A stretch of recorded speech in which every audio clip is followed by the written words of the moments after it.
People say that I'm one of the greats, I'm the one that you love to hate. Shake 'em up like a quake, pop your feelings and turn to dispose them like haters I throw away. I'm forever blessed, got the spirit that's wholly controlling me, I ain't gotta coordinate. I just sit back and buckle my bells and I'm ready to blast in the stars of my destination. Melted broadcast, open vision, melted broadcast, open vision, melted broadcast, open vision, melted broadcast, open vision.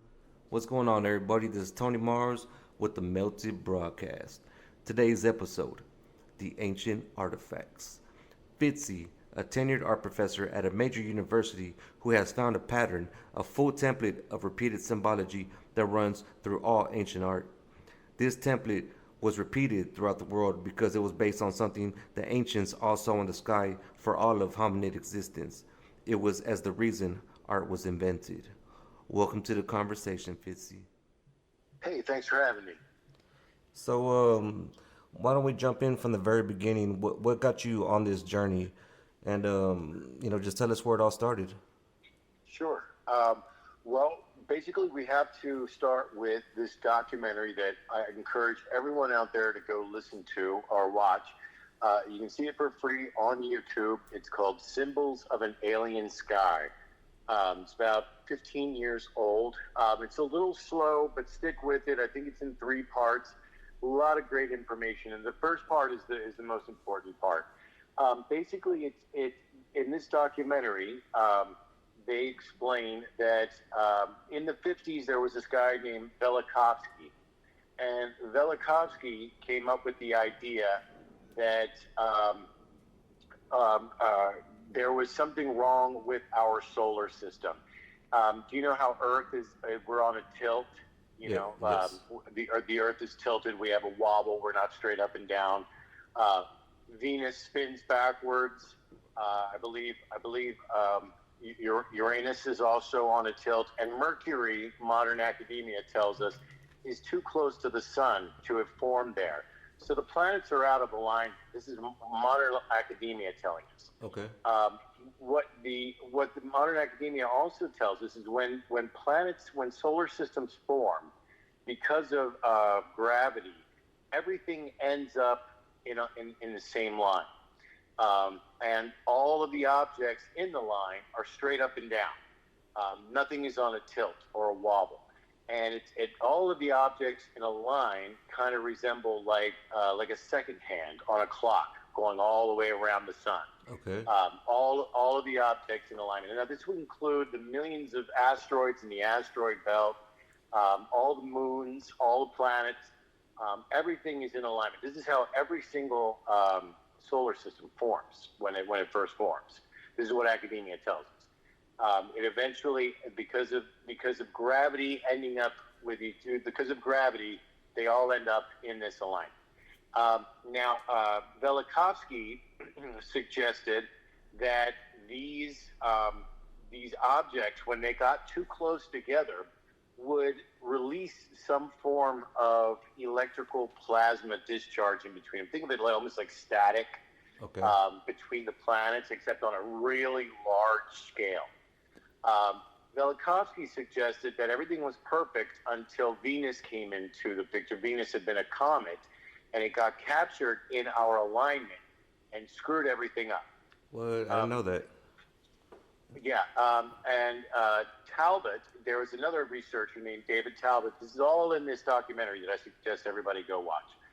Talbot suggested, no, that Venus had always been in the planetary alignment, but as more and more objects got into the alignment gets too full, and the charges in between the large objects become very violent and very extreme, and eventually the alignment breaks up like a cue ball hitting a billiard balls, and scattering them. Everything gets flung out into space, and that would explain the current lineup and why things are wrong in our solar system, as far as Earth being on its tilt, Mercury is too close to the sun, and Venus spins backwards. All of these things happen because the alignment came apart. Now, there is a symbol that they document in this documentary called Squatter Man. It looks like a stick figure of a man that's sort of squatting in sort of a like the haku, like the haka. Yeah. When you see the New Zealand guys doing the haka and they're in that like football pose. Oh, Yeah. That's Squatter Man. Okay. And this symbol, Squatter Man, if you Google it, it is found all over the world. And it baffled scientists forever. Like, why is there this common symbol everywhere? And you can Google this. And Velikovsky he passed on the torch to Talbot, and Talbot came up with the idea, realized that this was from the planetary alignment. That what this Squatter Man symbol was actually it's called a Birkeland current. When there is a shared electrical stream in between all of these planets because the universe is electric. So all of these planets with the static and the plasma were connected together along this Birkeland current along the North Pole axis. And this current in the sky created this physics display, this light display. And this light display was very constant. And it looked like a stick figure of a squatting man in its most basic form. Like if you were a child drawing it, you would draw it as this Squatter Man figure. Okay. Now what I did was I was really blown away by this documentary, and I started researching ancient petroglyphs and stuff myself, and I saw where it was and what they were talking about. And slowly it dawned on me that it wasn't just one figure. It's not just one Squatter Man, but that was an oversimplification of an entire template, of an entire almost like if you took a portrait and you took away all the color and everything and all the depth and you just had it be lines and it just looked like a bunch of squiggly lines. Well, that's the physics that were on display in the sky. The most dominant lines, the strongest lines, were the stick figure of Squatter Man. So that's what the people made. But there was lots more to it than that. And the people who were better artists later on, who were still seeing this thing in the sky, made better versions of it. And they briefly touch on this in the documentary as well. They show other examples of how the sky physics, because of this planetary alignment, translated into interpretations of ancient art.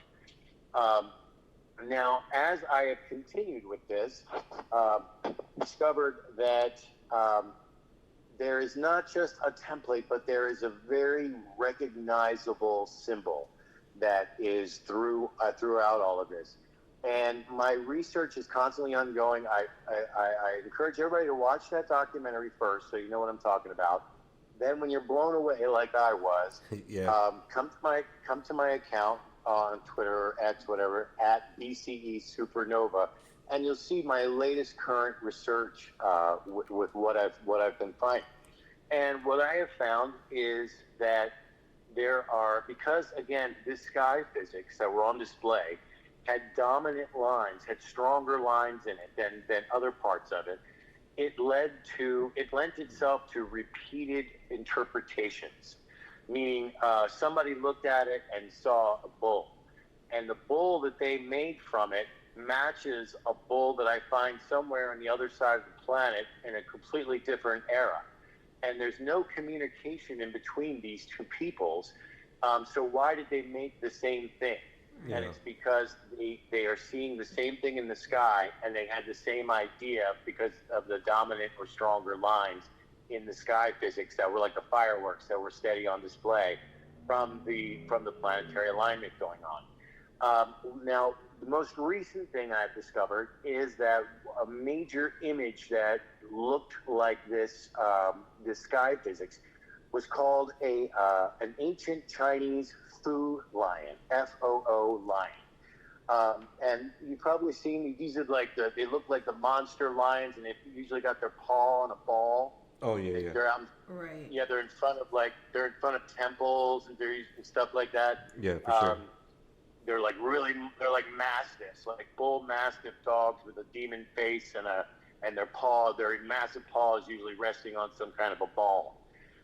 Well, I have found this food lion now in all over the world. I have found it embedded in the granite sarcophagus at the Serapeum in Egypt. I have found it at Stonehenge. I found it on the mountain at Machu Picchu. What? No way.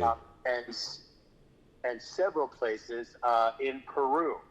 And what this has led me to believe, and I don't know if there's any Atlantis fans out there. Oh yeah, man, right here.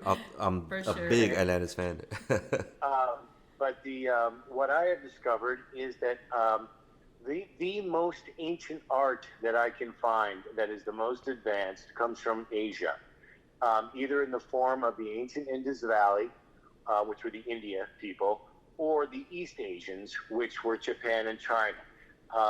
They also have the most impressive megalithic structures.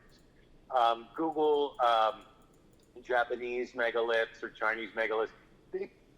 Excuse me. They put the Egyptian stuff to shame. And as impressive as the Mesoamerican stuff as the Aztec Maya, it's still not on a par with how large and detailed and just artistic the stuff from Asia in the earliest period is the most advanced and the most impressive. So I would this actually put so this stuff them in a predates the class Maya. by themselves, Uh-huh. as far as megalith builders go. This ancient Asian symbol of the Fu lion, married to the fact that these are the most impressive structures, led me to the conclusion that if there was a pre-flood, antediluvian, Adamite, pre-cataclysm culture, they were the East Asians. I find their Fu lion all over the world. And again, go to my account at BCE Supernova and see all my latest results. I do not find ancient Indus Valley art all over the world. I do not find Egyptian art all over the world. And I don't find Mesoamerican art all over the world. I do find East Asian art. So that tells me they were the ones. They were the first peoples. And they were the first advanced peoples. There was a first age to our world. Of advanced humans, and this advanced age of humans, this first age, was East Asian, and the peoples of India and the indigenous peoples of the Americas all have Japanese and Chinese DNA. I don't know if you're aware of this. Indigenous North Americans, indigenous South Americans, indigenous people from India, Yes. all have Chinese and Japanese DNA in their makeup. I think the indigenous peoples of the Americas and India, these are the descendants. These are the people who were of the first world explorers, the Atlanteans, if you want to call them that. They didn't call themselves Atlantis. But in the most romantic sort of term, when we think of who were these people that traveled the world in the earliest of history, before the cataclysm, before the flood, who made all these megalithic structures around the world, they were the Chinese, and their descendants are still here. They are the indigenous native peoples of the Americas. India was the continuous society from the ancient Asian culture. That's why if you look at the ancient Asian stuff, their megaliths are huge, but they're not ornate. They're not dressing them up. The Indus Valley stuff is equally huge, and it's much more detailed. It shows more of a progression. Now, in between, you have Angkor Wat. Angkor Wat is the sort of middle ground. It's a combination of the Asian and the Indus Valley styles. And it should be noted also that Angkor Wat translates to Ankh-or Wat, which is the life of Horus in ancient Egyptian. Okay. So it's the further back you go, it's all connected. The further back you go, it's all the same thing. if you go back into the Levant, which is like Saudi Arabia, Middle East, and all that, the further back you go, when you Google who were the first gods ever, you'll come to a god called El. You'll come to Yahweh, Baal. These were Moloch. These were all the same god. And what this god was is it was the cosmic event in the sky. This image, it was like the greatest light show of all time. Just mesmerized humanity. It created art. People were so enthralled by it. And I don't. When I say people, I mean all hominids, because what I find, and I just recently found Australopithecus afarensis, which is 3 million years old. Pre-Homo sapiens were creating the art of the. We have vastly underestimated the intelligence and artistic abilities and imaginations of our hominid forebears, the people who came before us. And I have found that what we call the stone tools of the earliest hominids, which is like Olduvai Gorge, and stuff, talking millions of years, Homo sapiens have only been around 300,000 years. So this all predates Homo sapiens. Before Homo sapiens, the hominids before us were creating art of this image in the sky. Once they created this art of the image of the sky and they had it in their hand, they realized, hey, I can cut stuff with this. Hey, I can beat stuff with it. Hey, I can stab this animal and eat it. Function followed form. They were started off as religious pieces that they were making from the sky physics in the sky, and then they figured out what they could do with it. And in this way, this sky physics that was on display throughout the entirety of hominid history informed our inventions. We invented the wheel. We invented every idea we had. We saw first in the sky. And we inherited knowledge from Cro-Magnon, from Neanderthal. And there was a point in hominid history where Homo sapiens existed with like 5 other types of hominids. It's only the last 30, 40,000 years that Homo sapiens have been alone. Before then, we had we coexisted side by side with Neanderthal, Cro-Magnon, and a couple others, Synjanthropus, I think, who were around at the same. There were other hominid forms who had been around a lot longer than we had, and eventually, what happened was this planetary alignment disbanded. It's not in the sky anymore. My research shows that people were still making cave drawings to it as late as 900 AD. So this disbanding of the planets, and it may have even been longer than that, it may have been the thing that really sent us into the Dark Ages. I think the Dark Ages may have been dark, not just because it was dark because we didn't know anything, but because it was literally dark. The thing that had been in the sky, creating all of this light throughout hominid history, was gone.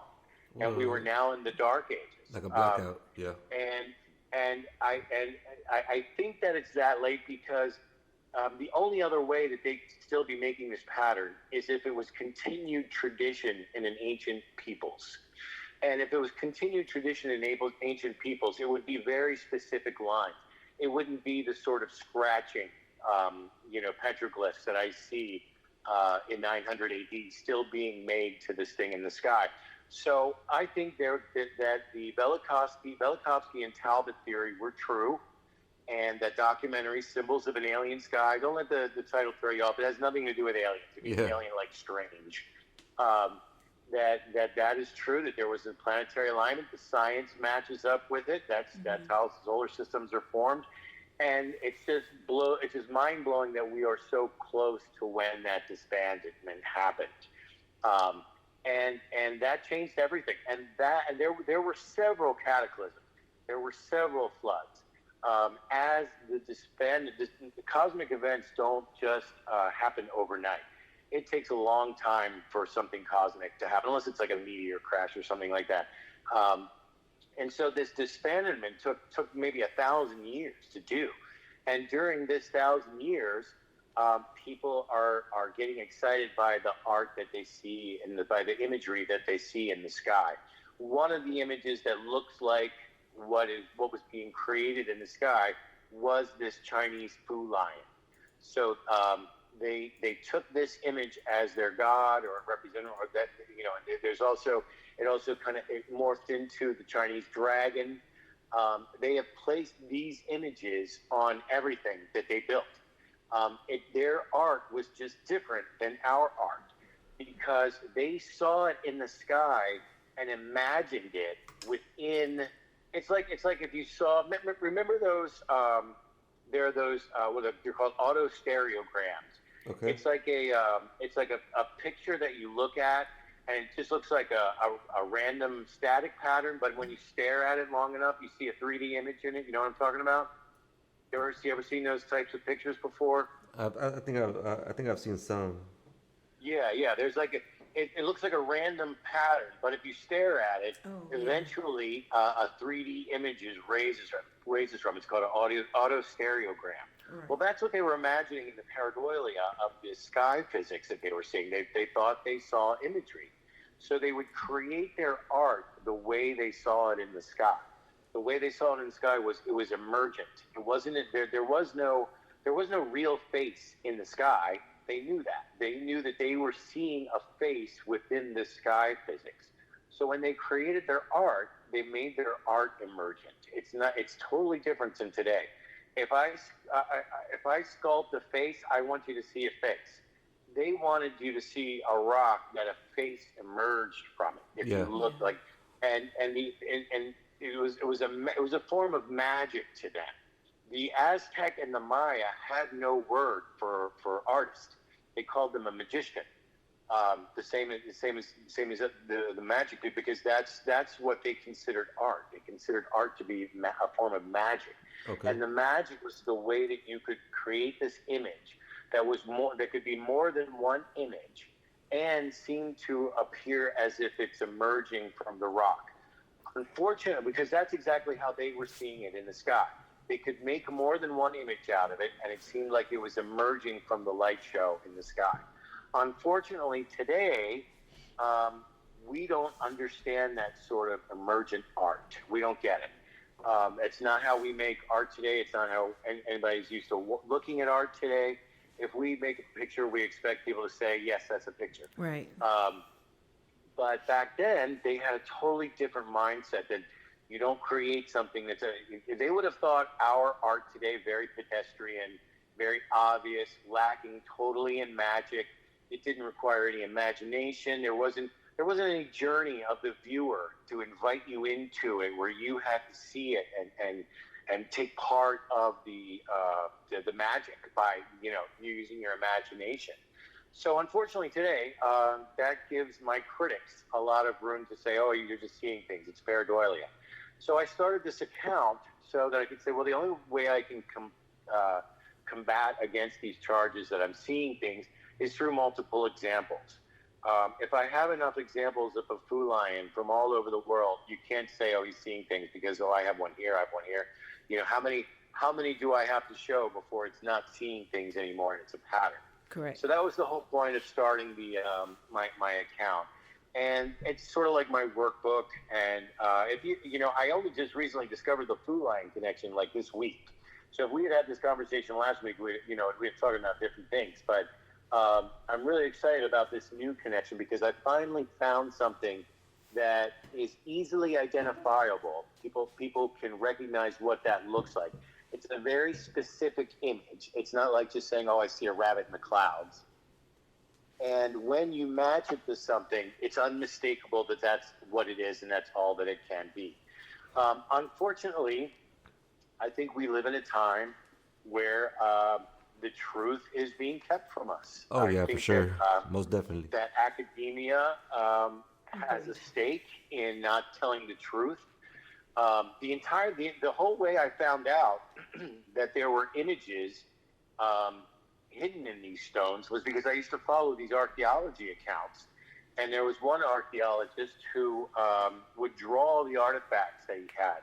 And he had an Indian, quote-unquote, arrowhead. They're not arrowheads at all. They're the least aerodynamic things.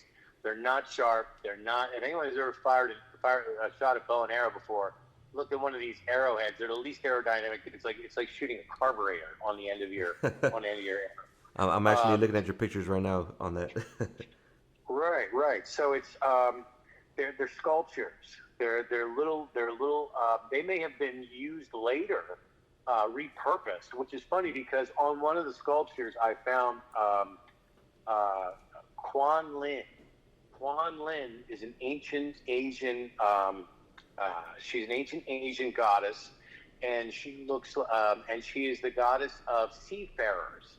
And when they're in distress, they pray to her, which I thought was very appropriate if they're the Atlanteans who are traveling the world and whatnot, and they're making these effigies to this specific goddess. Well, it just so happens that she's also the goddess of compassion and vegetarianism. Oh, so, wow. Okay. So what's funny is that if the effigy of the goddess of vegetarian got reused later as an arrowhead to kill animals with, that's pretty ironic. I know, right? But what I keep finding is that the ancient East Asian superculture littered the planet with. It must have been their meditative thing to do, was to sit and carve rocks in their off time, because large from the smallest arrowhead to I have found entire mountainsides that are carved in this Fu Lion or in other Asian gods and stuff. The Nazca lines. I just discovered the Nazca line is actually one of the Nazca lines is actually an Asian god. Okay. So I'm finding more and more evidence of this East Asian superculture that I believe was the original Atlantis.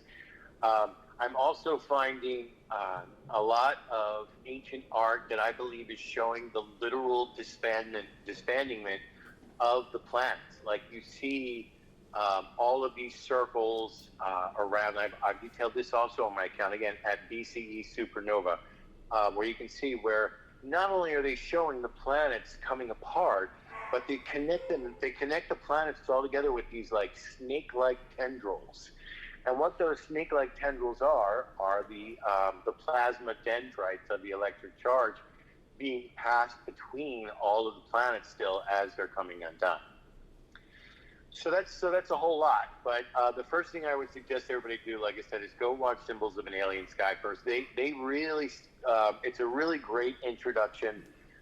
It'll blow your mind because it's so well done and it's so thought out, and they really spell it out step by step and give the science on it, all the stuff that's way above my head. I'm an art guy, so my whole thing is matching the art. Yeah. And so this looks like that, and through this study, this exhaustive daily study that I do, I've been able to put this story together and say that yes, indeed, the Velikovsky and Talbot got it right. Okay. Yeah, I've seen some of the pictures on there. I've seen some of your pictures, and yeah, I agree. There's a lot of compelling evidence that supports that theory of yours. It's interesting. I appreciate that. Thank you. Yeah. It's always nice to hear somebody confirm and not think that I'm schizophrenic and crazy, because I get a lot of people who accuse me of that too. Trust me. Oh, you're seeing things. No, there's some things I can't make out, but definitely there's a lot of stuff on there that I've seen that I'm looking at it and I'm like, even if you didn't put the compare, because I'm an art person too, so even if you didn't put the picture for comparison, in my head, I'm like, oh, look, Tony, this is a face right here. This is that. Oh, right. Wow. So yeah, it's one of those things that once you see it, you can't unsee it. Right. But you have to know to look for it. Yeah. So 34 minutes ago, you posted a side-by-side comparison, and you put the Aztec and Maya thought the artifacts they were finding were like what they turned it into below, and it's I believe maybe it's Anunnaki fish god or something, side by side with the rock. Well, what I believe happened was because I have found so in ancient Mesopotamia, which is right next door to ancient Asia, there is a thing called the Dagon fish god. And the Dagon priest had this really crazy psychedelic outfit for back then, where they wore this robe that was like a fish costume. It had like a giant fish head helmet on it. And this is something you can Google, Dagon, the Dagon from Mesopotamia. And I find this Dagon fish priest from Asia carved in the arrowheads. Like I said, all the arrowheads and hand axes are really religious pieces, like the saints or a cross that I was raised Irish Catholic that we would carry with us. They're small religious tokens, but they were repurposed. They started off as small religious tokens, then they found out what they could do with it, and said, "Oh, I must be a tool." No, it was a religious token that they carved during meditation, and they just left them around, as above, so below.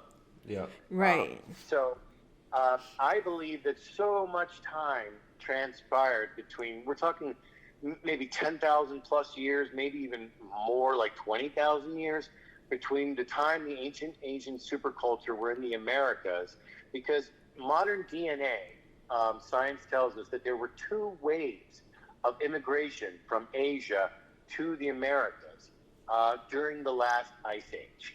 So they not only know that there's that indigenous peoples of North America and South America have Asian DNA, they can tell you exactly when these came from, and the fact that it was from two different waves of immigration. That's how specific they are and how confident they are in this DNA.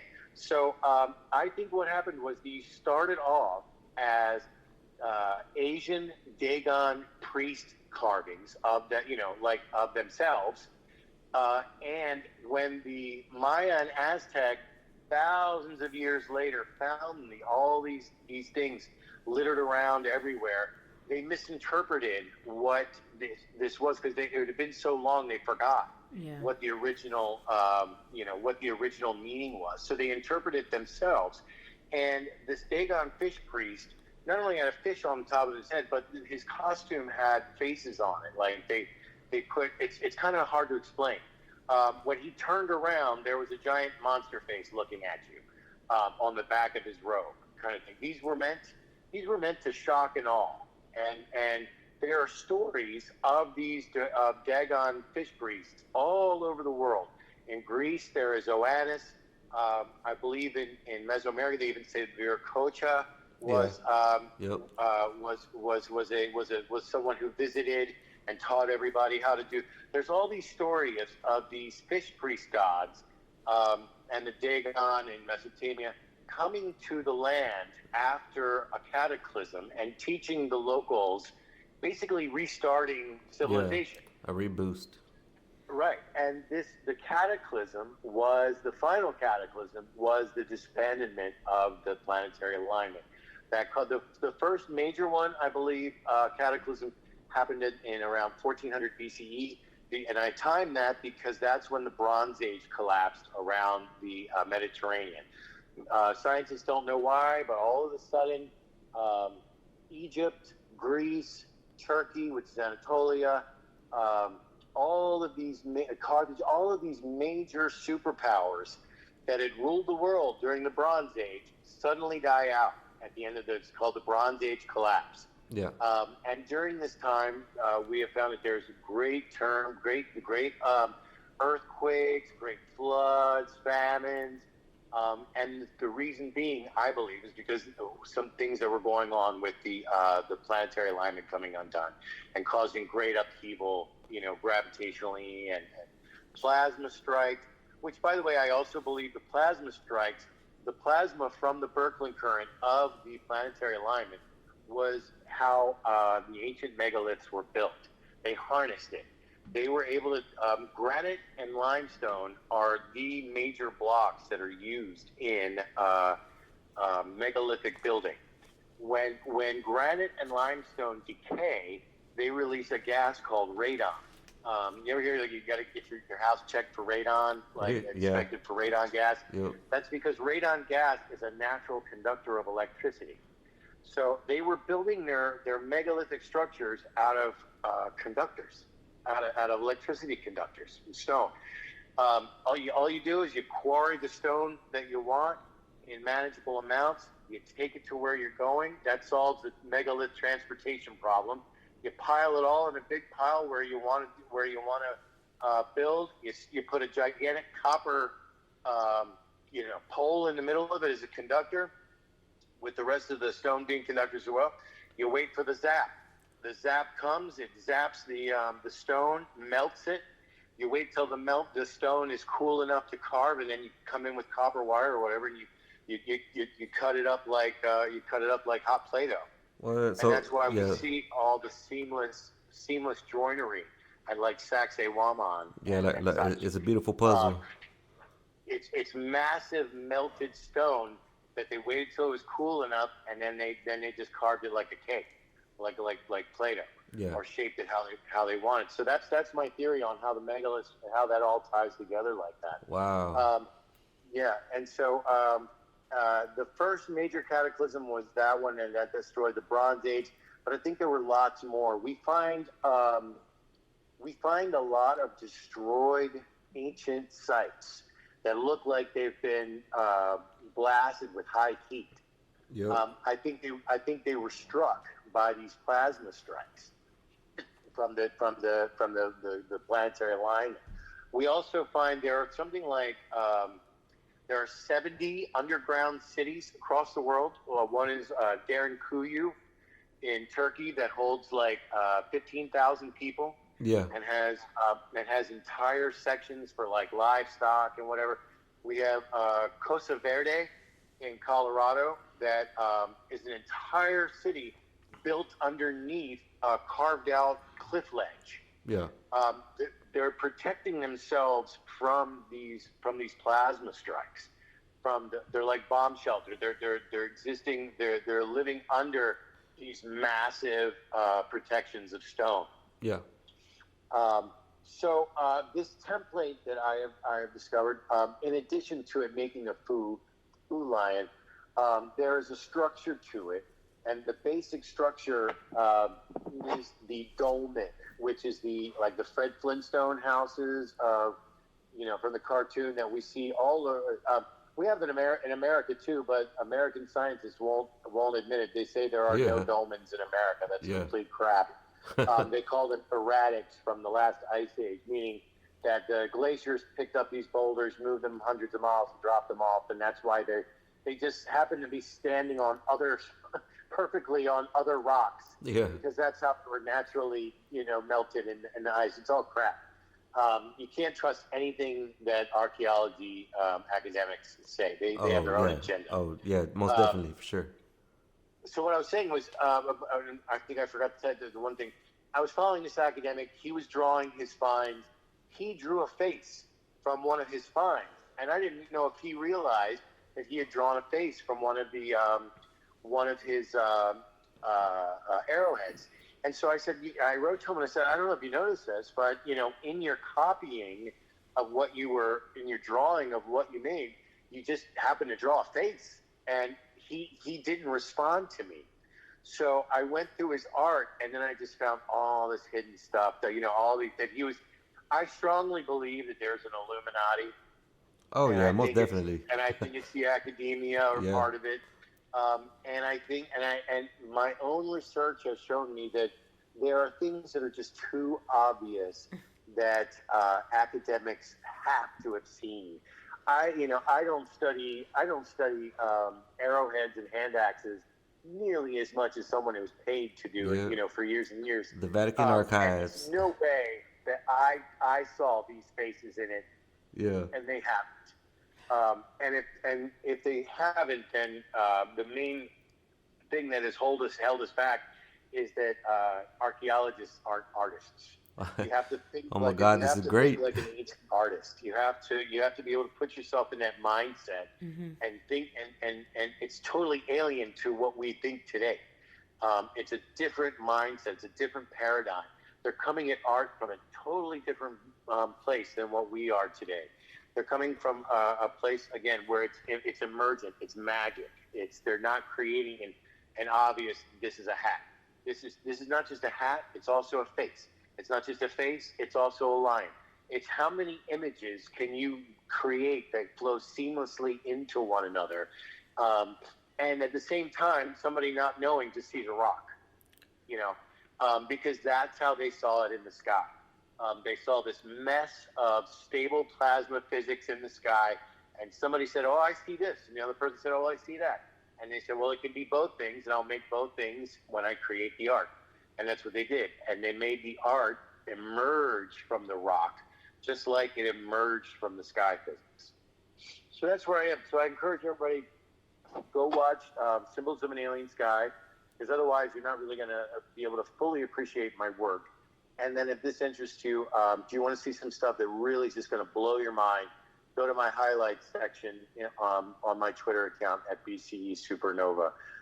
The evidence just gets stronger and stronger. The more I familiar myself with all of the intricacies and the subtleties of this template, the stronger matchups and the more obvious matchups I'm able to find and present to people who aren't artistically inclined, so that I'm always trying to find the most easily recognizable matchups. And the hardest thing for me is being someone, a degreed art scholar.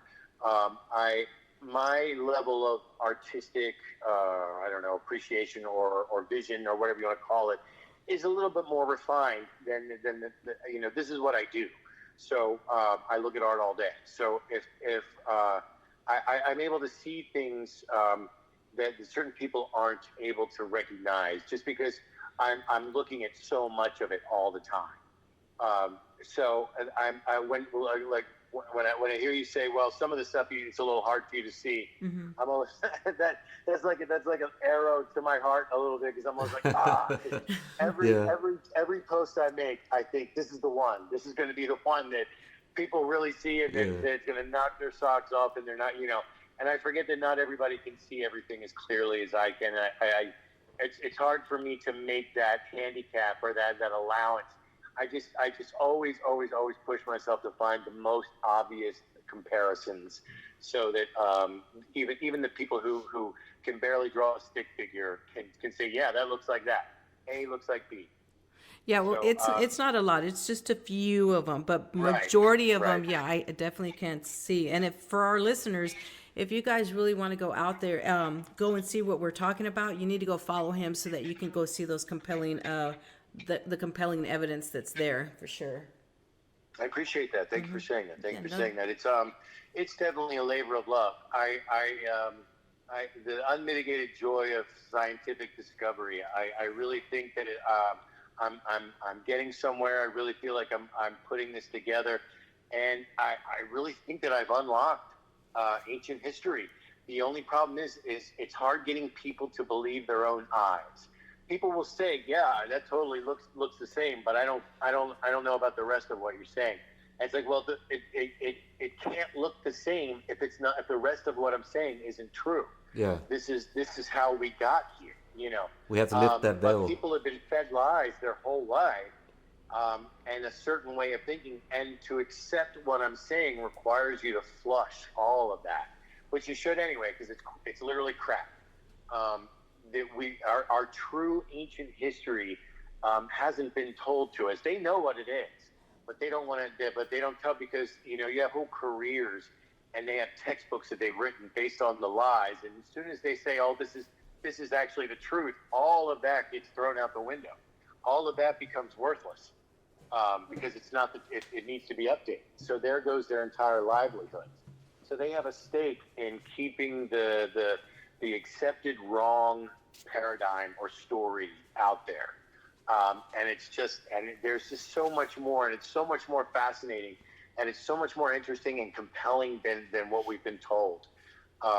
There was this crazy advanced super civilization, and they were Asian, and they traveled the whole world before everybody, thousands of years before everybody else.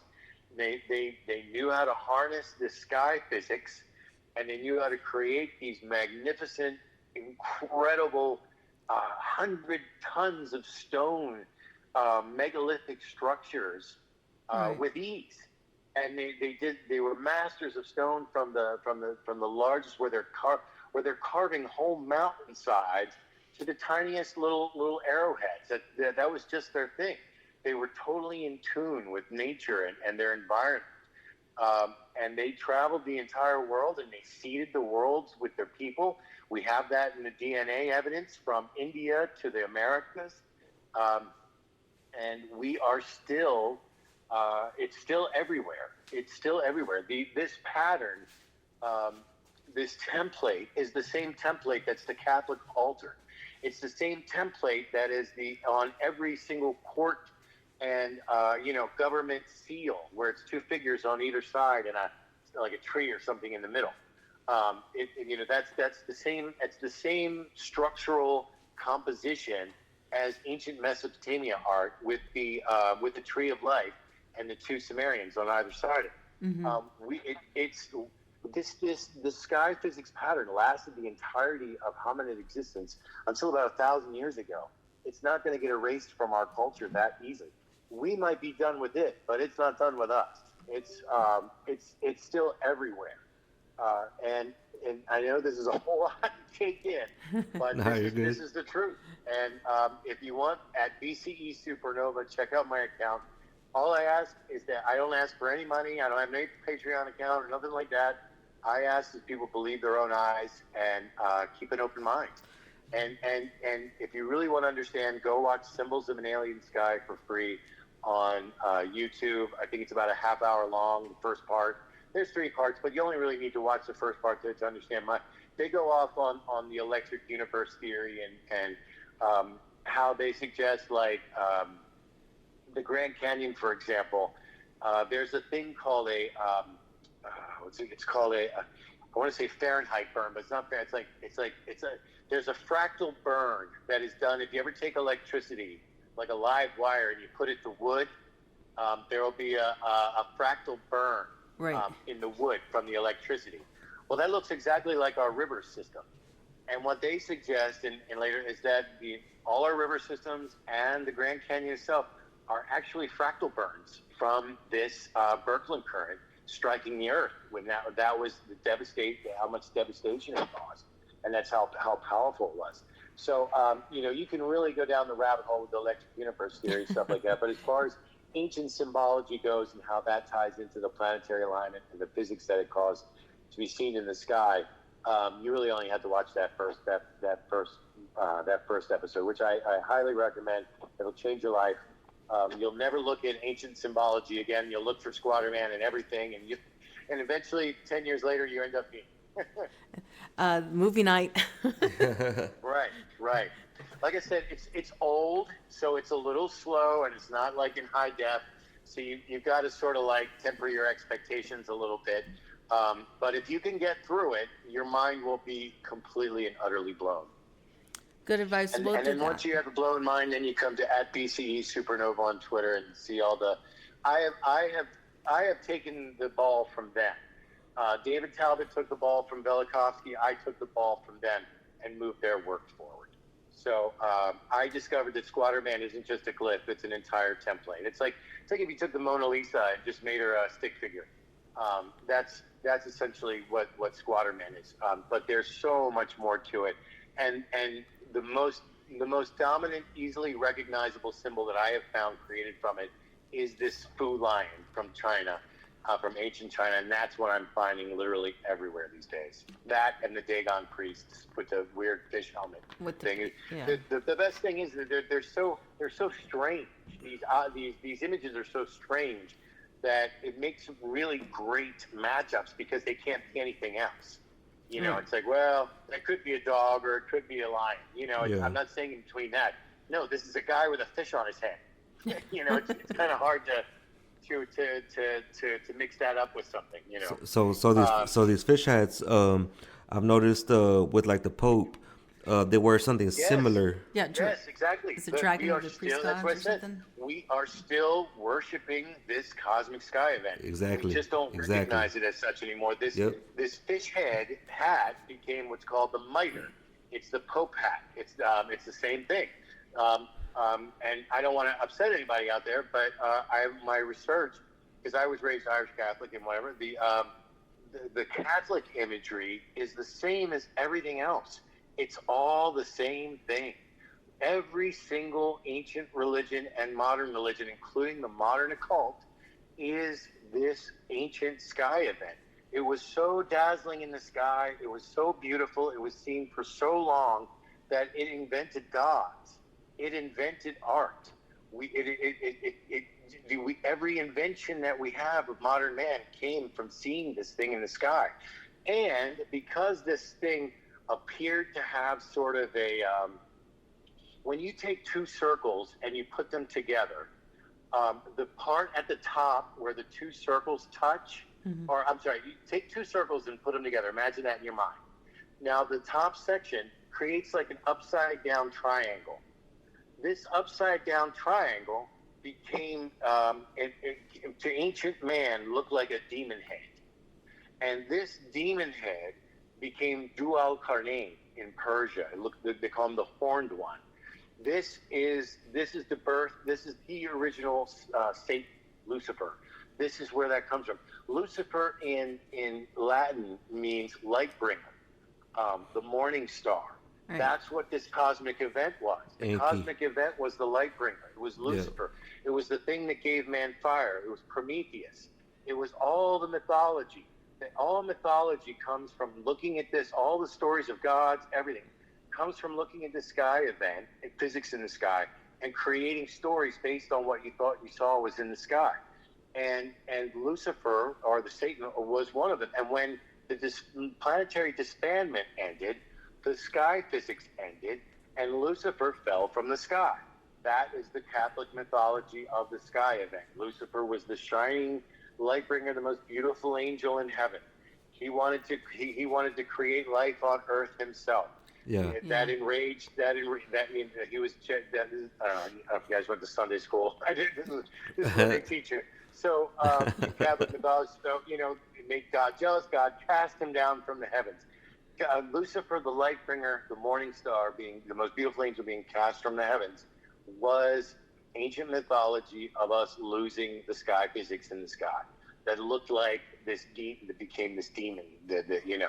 And today's Illuminati still worship this cosmic event, but they don't call themselves Satanists. It's Luciferianism. Yep. They're Luciferian, meaning they worship the cosmic event. And I'll tell you, they have a reason to do so. I believe that it was this cosmic event's radiation, constant electromagnetic plasma radiation bombarding the Earth for billions of years that with the plasma strikes, melted the rocks and carved. I have found fault lines that match the template, meaning it is burning its image into the Earth along the current lines of its pattern. When it melts these rocks, it's releasing hydrogen and oxygen. There are hydrogen and oxygen atoms in rocks. Hydrogen and oxygen atoms mix to form H2O. That creates all of the oceans on the Earth, including what we call the primordial ooze, which is where the first life came from. So the rocks get melted, they form the water. They also release all these minerals and basic building blocks of life, so all the proteins and what have you. Constant Birkeland strikes, plasma strikes on this primordial ooze for billions of years from this cosmic event lineup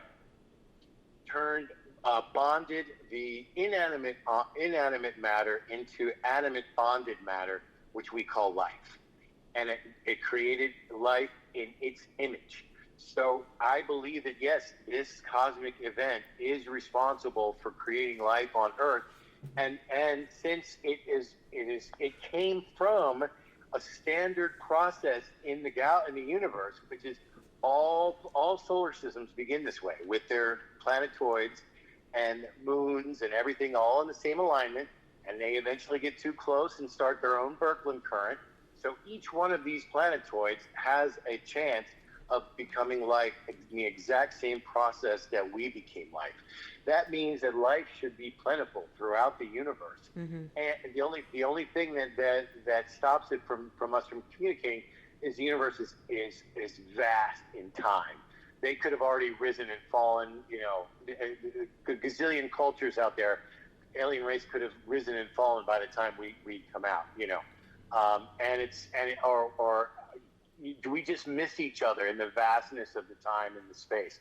But if this theory is correct, and this cosmic event is actually the reason why life exists on Earth, then life should have started the exact same way throughout the universe. And in all ancient art, you will find every single animal that's ever existed on Earth made from the template. The template that was in the sky physics has not only the sky physics pattern has not only the potential for every animal and living creature ever existed on Earth, but also the processes of Earth. For example, birth. The sky physics had an image that I find, and you can find it in my highlights, of a face emerging. I call it the emergent head puzzle piece that I found everywhere. That emergent head puzzle piece is us. Us at birth. We are the emergent head coming from the womb. So everything from the physicality of life on Earth to the actual processes, how our body works, the heart, the flow of blood, everything comes from this imitation of the sky pattern. Kind of imagine it like if you had a field of grass and you're in like a enclosed room with it, and you only have one window shining in. It's a heart-shaped window, and it only touches one part of this field of grass with sunlight. What are you going to get in that field of grass? You're going to get a heart-shaped patch of grass that grows better than all the rest of it. Yeah. Yeah. That's the idea. This steady pattern of physics bombarded the primordial ooze for billions of years and literally imprinted itself onto that. God created man in his own image, but God is just a natural cosmic process. Yeah, It's not for sure. sentient. Oh yeah, for sure. So that's a lot, but that's where I am with everything right now. Well, Fitzy, it sounds like you did a really deep dive on all of it, and we really appreciate you coming on this show and sharing this theory, you know, with all the listeners. But like I said, guys, to our listeners, you should go follow him because he does have a lot of great imagery on there and comparisons to support his theory. So, And he's also showing evidence right. for the theory. So that's the most Thank important you so thing. much for saying. Yeah, I don't tell. I show. Yeah. I don't explain. I explore. Yeah, for sure. I ask you to believe your own eyes, and that's it. You know, come see for yourself. Again, Symbols of an Alien Sky. Catch it on YouTube for free. It will blow your mind. It will change your life. It's only like a half hour, 45 minutes. Then come to my account at BCE Supernova and see where I've taken their research. That's right. Fitzy, we'd like to thank you so much for coming on the show and for sharing Thank this you, information guys. with us. We really appreciate it. So there you go, folks. He did the deep dive on this, so y'all go check out his X. He already gave you the information. Go out there, go check out the evidence, and then, hey, it's there, so you go see for yourselves. And from all of us at the Melted Broadcast, remember, stay melted. Melted. Your eye in a minute. Microphone to the witness. Now pull up a chair, take a listen. Welcome to the Melted Broadcast, Infinite Vision. Will open your eye in a minute. Microphone to the witness. Now pull up a chair, take a listen.